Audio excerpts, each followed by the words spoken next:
Alberto, sobre ainda sobre o tráfico de drogas.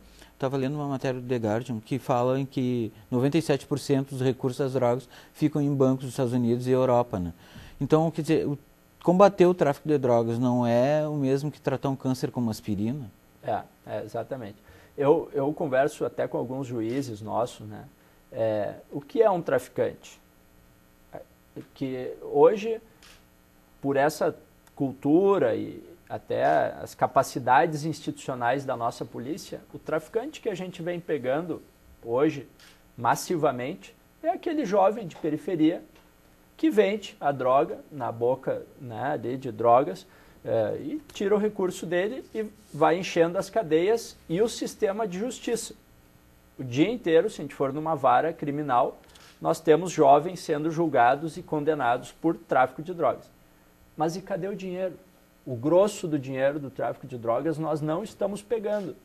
Porque para isso, e isso acontece inclusive nos Estados Unidos, os grandes traficantes americanos também não são pegos, né? É raro ver uma prisão de traficante num bairro de classe alta, que é onde os grandes barões das drogas do Rio Grande do Sul, do Brasil, vivem.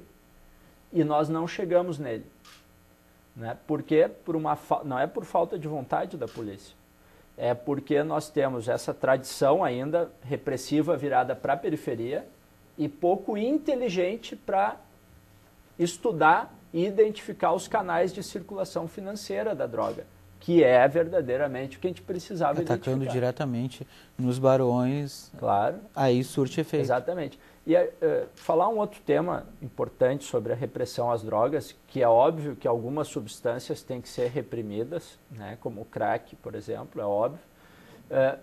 Então, o tema das fronteiras, né, que é a prioridade que a presidenta Dilma vem dando aqui para esse tema. E que, obviamente, que é muito importante. Né? Eu tive a oportunidade de elaborar o Plano Nacional de Fronteiras em 2011, que está sendo implantado hoje pelo Ministério da Justiça, através da Polícia Federal e Polícia Rodoviária Federal, e o Ministério da Defesa, com as Forças Armadas. Mas é importante que as pessoas tenham uma noção do seguinte: os Estados Unidos tem uma fronteira com o México de não chega a 4.000 quilômetros. Eles têm, só para a gente ter ideia de um dado, assim, 50 helicópteros daqueles Black Hawks, pretão de guerra, né? Eles têm ali mais de 30.000 policiais de fronteira, só na fronteira com o México. Investem algo em torno de 10 bilhões por ano em equipamentos para aquela região. E eles pegam não mais que 20% da droga que vem do México para os Estados Unidos. Então, para a gente ser não pessimista, mas realista, droga se reduz com prevenção, com efetivamente fazer com que os nossos jovens e as crianças conheçam o que são as drogas e as substâncias e o que elas causam no corpo. E cada das pessoas tenha mais controle sobre as suas opções. É assim que se diminui e se controla epidemia de uso, né? Epidemia, como hoje se diz, né?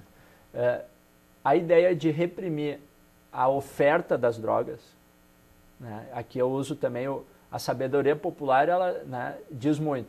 Enquanto tiver gente querendo comprar, vai ter gente vendendo.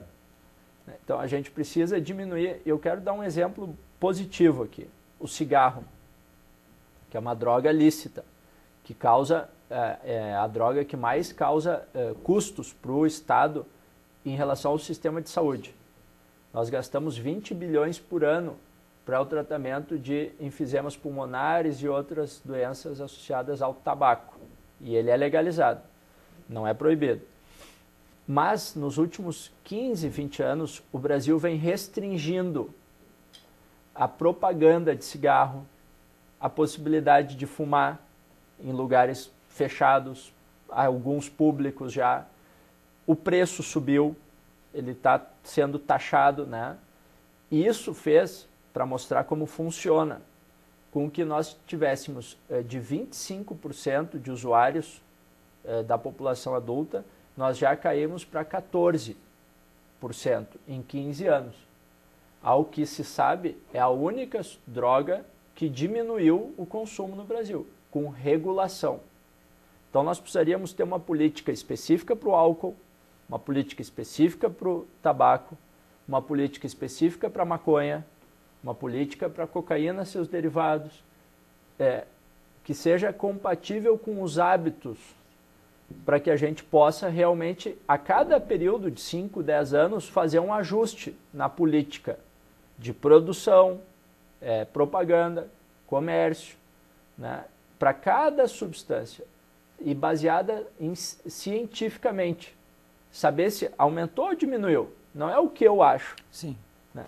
E hoje o Brasil, só para finalizar esse raciocínio, tem simplificado o assunto na guerra às drogas, que é o seguinte: substância ilícita, prisão, né, para o chamado traficante. Isso não resolve nada, né, só aumenta a violência em todo o país hoje. A política do porrete não resolve. Né? Não, de forma alguma. Ela faz parte do problema. Isso aumenta a população carcerária e isso faz com que eu entre numa outra pergunta, que uma das intenções, um dos objetivos de uma penitenciária é reintroduzir, além de punir, né, o criminoso para a sociedade. Mas com a superpopulação carcerária, não existe como regenerar esse possível detento. As pessoas criticam muito, né, a nossa lei de execuções penais. Né?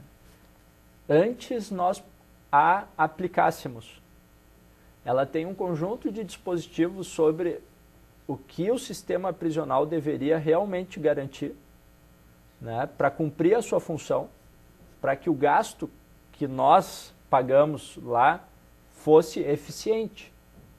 O que é essa eficiência? Possibilitar para o maior número possível de pessoas lá dentro, né, uma alternativa de vida. Né? Aquilo que o Estado muitas vezes não oportunizou pelo ensino infantil, que ele já não teve, ensino fundamental. Né? E eu não acho que sejam pessoas que têm, né, coitadinhos, não é disso que nós estamos falando, de juízos morais. Estou falando de política pública. Então, aquilo que o Estado, por anos e anos, não investiu naquela pessoa, que ele faça um investimento concentrado naquele período. Hoje, o sistema prisional brasileiro é completamente falido. Né? Ele não tem nenhuma capacidade de ressocialização. Né? Pelo contrário, ele é um socializador do crime, o sistema prisional brasileiro. E nenhuma experiência de redução da violência de sucesso aconteceu sem que se mudasse o sistema prisional. Né? Então, assim, nós estamos falando de duas coisas ao mesmo tempo. Diminuir o número de encarceramento. Essa ideia que nós temos com medo, eu também sou cidadão e tenho a vida comum e também tenho medo. Mas o medo não é um bom conselheiro, normalmente. E o medo acaba fazendo com que a gente tenha a falsa ideia de que quanto mais pessoas presas, menor será a violência. E o que a realidade demonstra é, quanto mais pessoas presas, maior será a violência fora. Então, sim, enfrentar essa ideia, né, e como eu falei no início, só para dar um exemplo concreto do Rio Grande do Sul hoje. Em 2006, nós tínhamos 950 presos por homicídio. 950. Hoje, nós temos 700 presos por homicídio. Caiu. E presos por tráfico, nós tínhamos 2.500 e hoje temos 9.000. Estamos retroalimentando sem aumentar a punição dos crimes contra a vida. Essa é a tese que eu estou batendo aqui na nossa conversa.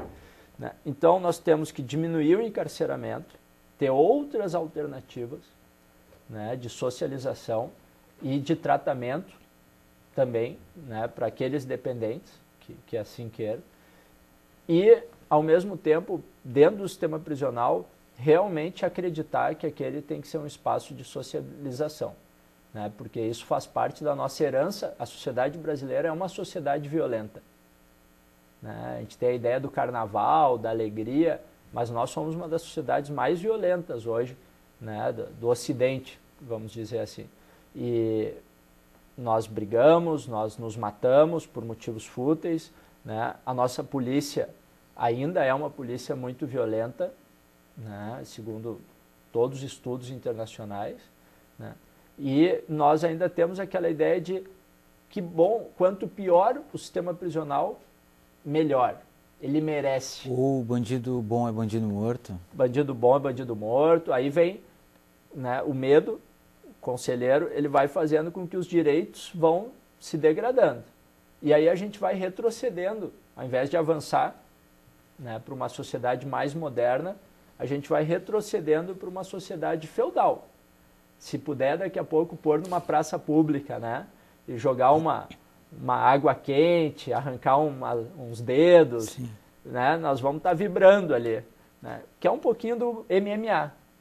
Eu quero fazer esse vínculo aqui com a cultura da violência que nós assistimos todo dia na TV também.